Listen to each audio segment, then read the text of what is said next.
Alors, je suis en train un peu de changer de casquette, puisque je passe de la bibliographie à la biographie. Une nouvelle carrière, en quelque sorte. J'ai consacré de longues années à la bibliographie, l'étude des éditions, notamment des éditions de Nostradamus, avec un certain nombre de révélations qui ont remis en question beaucoup de choses, et qui ont mis en question justement la biographie de Nostradamus. Parce que on a trop souvent axé la biographie sur la bibliographie de Nostradamus, ce qui est une erreur. Parce que si la biographie est fausse, la biographie devient fausse, ça devient ridicule. Si on axe une biographie sur les seules données bibliographiques, en disant voilà, en telle année il fait ceci, il publie cela, alors sans que le biographe prenne la peine d'avoir une connaissance approfondie de la bibliographie sur laquelle il s'appuie, ça ne tient pas debout. Donc désormais, dans les 10 années qui viennent, si on peut dire, j'ai l'intention de développer une astrobiographie.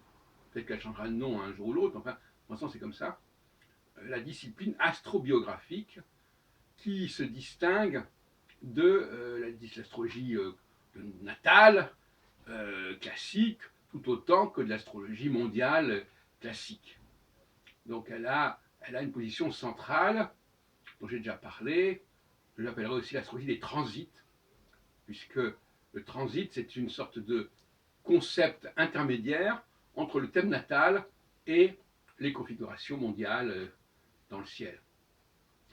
Puisque c'est le passage, à un moment donné, entre guillemets, le transit, le mot transit en latin veut dire passage, le passage d'une planète à un moment donné sur le thème natal. Alors j'ai expliqué comment on pouvait théoriser ce passage à partir d'une imprégnation, ce que j'appelle l'imprégnation stellaire. Je n'y reviens pas pour l'instant. Et donc, je voudrais donner un exemple frappant récent dans mes recherches, c'est le cas de Jacques Chirac. Jacques Chirac est né en 1932 et il est patronné, parce qu'au fond, à 30 ans, quand on arrive dans les 30 ans, il est toujours patronné plus ou moins par quelqu'un, en 1958.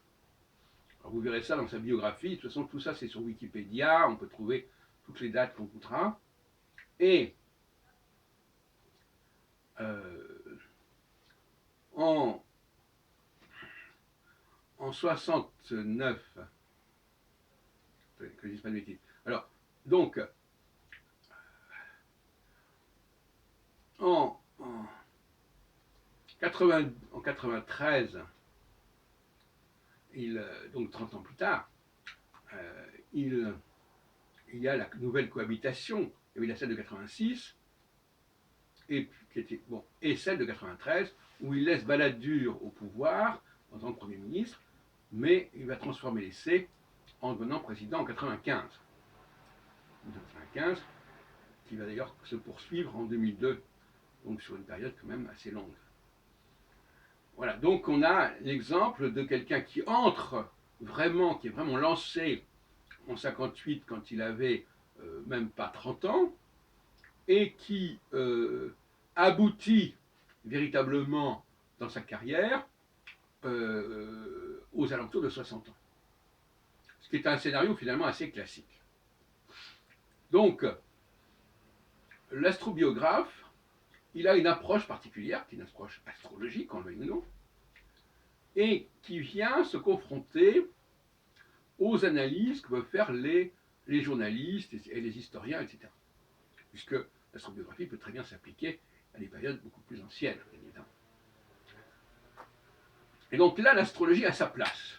Alors enfin sa place dans les débats politiques, genre c'est dans l'air, genre 28 ou n'importe quelle autre émission.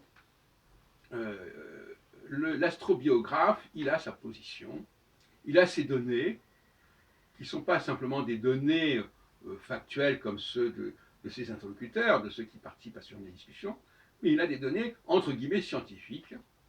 Il a un schéma qui ne bouge pas, que tout le monde comprend, ce qui n'est pas le cas des astrologues qui vont vous étudier le thème natal de monsieur untel, le thème natal de monsieur ceci, le transit ceci. Non, là, le schéma est connu, il est connu de tout le monde.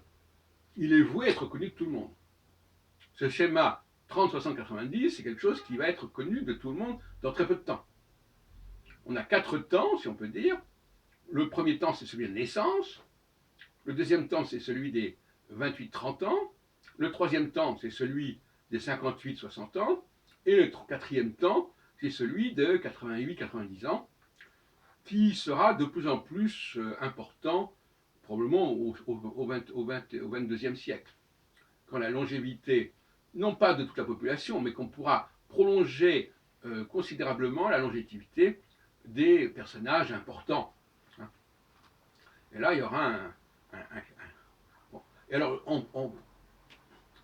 en terminant, je dirais que la planète Uranus, qui n'était pas connue dans l'Antiquité, mais qu'on est en 1781, avec ses 84 ans, correspond en gros, quelque part, à la fin du schéma.